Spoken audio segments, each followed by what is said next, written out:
Dear Hazel, itago mo na lang ako sa pangalan na Ne. Kasalukuyan po akong nagtatrabaho bilang isang domestic helper dito sa mga Arabo. Nag-umpisa ang pagka-addict ko sa sugal nitong June lang, scroll pari-rami lang sa FB hanggang may nakita akong post na ang laki ng panalo niya. Syempre ako naman sa dami kong bayarin at mga utang noon na kulang pa ang aking sahod para mabayaran ang utang ko sa Pinas kaya nainganyo akong mag-register. Nung unang subok ko sa Geely Golden Land ang nilalaro ko, grabe pumaldo ako ng 12K.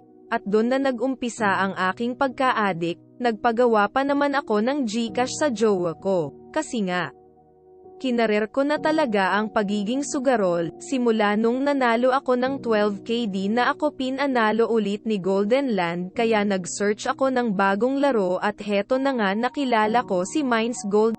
Anden na iyong laman ng GCash ko na 10K na napatalo ko sa mines na iyan. Nakakagigil kaya sa sobrang gigil ko heto na nga umutang ako sa lending 5K. At biruin mo ang 5K na inutang ko naubos lang din sa casino.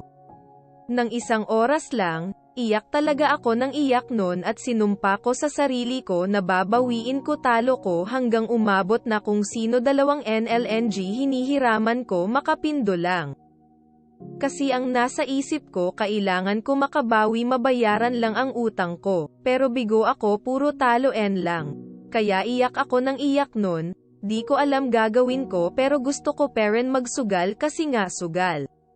LNG ang nakikita ko paraan para makabawi pero di ko namamalayan nagkabaon 2 na ako sa utang.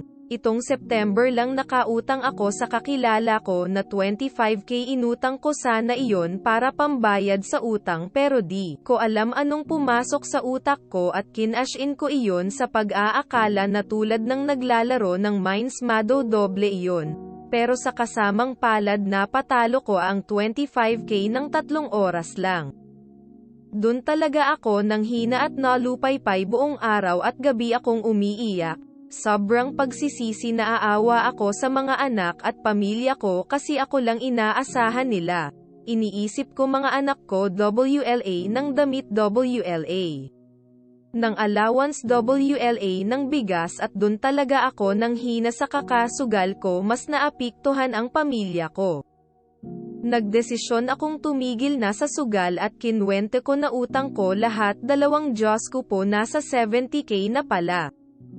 Anxiety at depression ang naranasan ko ngayon di ko alam paano mag-umpisa ulit sa dami ng babayaran ko di ko na alam ano gagawin ko. Sinubukan ko na magpakamatay but sad to say nakita ako ng amo ko at nadala ako sa hospital. Paano na po ito? PLs po sana mapayuhan NYU po ako anong gagawin ko mga nautangan ko di mapakiusapan. Hirap na po ako.